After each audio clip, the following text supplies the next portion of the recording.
प्रत्याशी विनेश फोगाट इस वक्त 2000 वोटों से पीछे चल रही है, लेकिन जैसा पंकज बता रहे हैं कि 3 राउंड करीब फिनिश हो चुके हैं, चौथा चल रहा है। 4 सीटें हैं हरियाणा के अंदर जो कि मुस्लिम बहुल है। वहां पे मेवात में 3 सीटों पर कांग्रेस आगे चल रही है और तीनों मुस्लिम कैंडिडेट हैं, ये बड़ी खबर है। तीनों मुस्लिम कैंडिडेट कांग्रेस के आगे चल रहे हैं। जुनाना से जैसे बताया रूबिका ने मामन खान आगे है कि नहीं है ये जानना बहुत जरूरी है। विवादित बयान देखिए तीनों सीटों पर देखिए जी तीनों सीटों पर आगे चल रही हैं। ये डिटेल्ड रिपोर्ट है। मेवात में तीनों सीटों पर कांग्रेस इस समय आगे चल रही है और तीनों मुस्लिम कैंडिडेट हैं, यानी मुसलमान का एक तरफ का वोट है, इसमें अब कोई दो राय नहीं है, वो कांग्रेस की तरफ जा रहा है। 2019 में आप देखिए ना, तीनों सीटें, ये मेवात नूह वाला जो इलाका है, तीनों सीटें कांग्रेस को मिली थी और इस बार भी आप ये बता रहे हैं कि ये तीनों जो है इस वक्त आगे चल रही है, लीड कर रहे हैं। लेकिन जी ये बिल्कुल सरप्राइजिंग नहीं है। लेकिन भिवाड़ी, गुड़गांव, महेंद्रगढ़, फरीदाबाद, यहाँ पर बीजेपी की लीड है। अभी बताया गया सोनीपत में बीजेपी की लीड है, करनाल में बीजेपी की लीड है। ये तमाम वो इलाके जो शहरी इलाके हैं। और मैं इंटरेस्टेड हूँ, ये तो उनका स्ट्रॉन्ग बेल्ट है आमिश, लेकिन मैं इंटरेस्टेड हूँ। ये ब्राह्मण महासभा ने एक करा था कि इस बार कांग्रेस को वोट डालिए, उनका भी कुछ नहीं चली है। पब्लिक ने जहां वोट डाला था। भूपेंद्र हुड्डा कुछ कह रहे हैं, जरा सुनते हैं। अभी 33 पर कांग्रेस, क्या कह रहे हैं भूपेंद्र हुड्डा?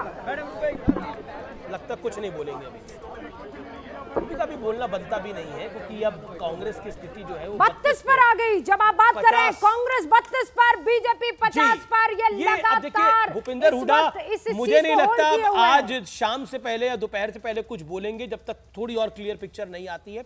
और बीजेपी भी बहुत संभल के बोलेगी। देखिए ये क्लोज कंटेस्ट है, ये क्लोज कंटेस्ट है, लेकिन देखिए credit goes to Bharatiya Janata party, जिसने इस चुनाव को इंटरेस्टिंग बना दिया। वो अभय चौटाला लगातार आप पीछे हो गए, वोटों का नंबर भी आ गया, बढ़ गया है। इससे पहले 1800 वोटों से पीछे थे, अब 3600 वोटों से इलाहाबाद से कांग्रेस के भरत नायब सैनी से कांग्रेस के प्रत्याशी इस वक्त आगे चल रहे हैं, अभय चौटाला। सीएम पर एक अपडेट है, नायब सैनी अपनी सीट पर आगे चल रहे हैं और कन्विंसिंगली आगे चल रहे हैं, कन्विंसिंगली आगे चल रहे हैं। फाइट अमीश।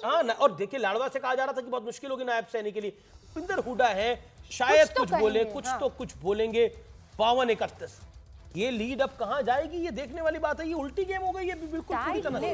नहीं Amish, tight lipped, he is not saying anything, कुछ भी नहीं से कैसे बोलेंगे? देखिए जिस तरह के नंबर सामने आ रहे हैं, वो नंबर्स बहुत सरप्राइज। बीजेपी 52 सीटों पर आ चुकी है, कांग्रेस 31 पर इस वक्त दिखाई दे रही है और जितनी भी रीजनल पार्टियां हैं कुछ खास प्रदर्शन नहीं किया। पंकज बताइए। की ग्रैंड लीड हो गई है, अब ये ग्रैंड लीड इसको हम मानेंगे। लगभग 20 सीटों के करीब कांग्रेस से आगे, 19 सीटों के करीब आगे। पंकज भार्गव है रिजल्ट अब से। पंकज भार्गव क्या अपडेट है? रूबिका देखिए, मामन खान के बारे में इंफॉर्मेशन दे दूं आपको। फिरोजपुर, जिरखा, नूह, किस तरह से कंट्रोवर्शियल बयान उन्होंने दिए थे, वो लीड कर रहे हैं कांग्रेस के। करना ही थी। पंकज मुझे बस ये बताइए, अपने साथियों से वहां पूछिए ना, फतेहाबाद, कैथल, जींद और हिसार, ये वो जिले हैं जो महत्वपूर्ण हो जाते हैं। पिछली बार जेजेपी ने यहाँ बहुत अच्छा प्रदर्शन किया था और अभी 0 पर है, तो फिर ये जेजेपी की सीटें गई कहाँ, किसको जा रही है, कौन जीत रहा है? क्या बिल्कुल, जरा पूछने की कोशिश करते हैं। आप ये बताइए कि जेजेपी जो है, जिस तरह का प्रदर्शन जेजेपी कर रही है बेहद खराब, वो जा कहाँ रही है सारी की सारी?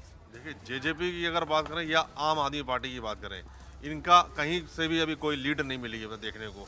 इसका मतलब कहीं ना कहीं जो है इन्होंने सिर्फ वोट काटने का काम किया है, और इसके अलावा तो और कहीं से भी हमें ये नहीं मिला है कि हाँ यहाँ पर बहुत ज़्यादा लीड कर रही थी, पीछे होने लगी या आगे होने लगी, कहीं से ऐसा कुछ नहीं मिला देखने को। तो कहीं ना कहीं ये वोट काटने के ही काम आई है। बिल्कुल, तो देखिए आम आदमी पार्टी और जेजेपी कहीं ना कहीं वोट काटती हुई नजर आ रहे हैं, कोई सीधे इनको फायदा होता नजर नहीं आ रहा। रूबिका और अमीश, नहीं तो ये जो आम आदमी पार्टी से गठबंधन नहीं हुआ, इसका नुकसान फिर अमीश, वो कह रहे हैं वोट काटने का काम कर रहे हैं। देखिए अब वो काटना क्या होता है? अब जेजेपी को भी अधिकार है चुनाव लड़ने का, अब आईएनएलडी को भी अधिकार है चुनाव लड़ने का। आम आदमी पार्टी और कांग्रेस का गठबंधन ना होना, अब कांग्रेस दिल्ली में न्याय यात्रा निकालने वाली है, अब क्या करेगी? अब आम आदमी पार्टी क्या उनसे लड़ेगी? नहीं, पंजाब के अंदर वो एक यात्रा निकालने का प्लान कर रहे हैं।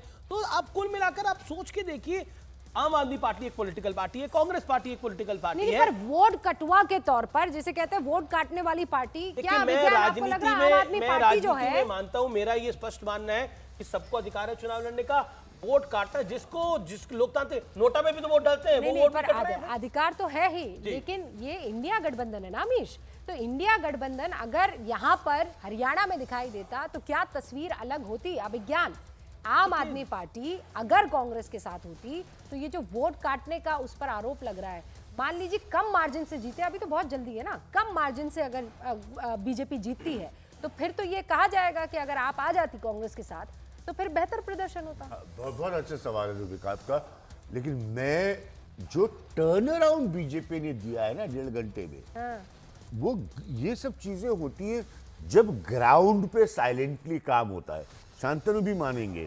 तो इसका मतलब ये है कि उनको अंदर से, बाहर उन्होंने नहीं दिखाया, लेकिन उनको अंदर से किसी का आवश्यकता नहीं थी और कांग्रेस उस मुगालते में जी रही थी कि ये हमारा नेचुरल बेनिफिट सिनेरियो है क्योंकि एंटी इनकम्बेंसी हमको 10 साल की मिलेगी। तो इसलिए कोई कांग्रेस आम आदमी पार्टी की अलायंस से कोई चमत्कार नहीं होने वाला था। भूपेंद्र हुड्डा कुछ कह रहे हैं, क्या कह रहे हैं जरा सुनिए।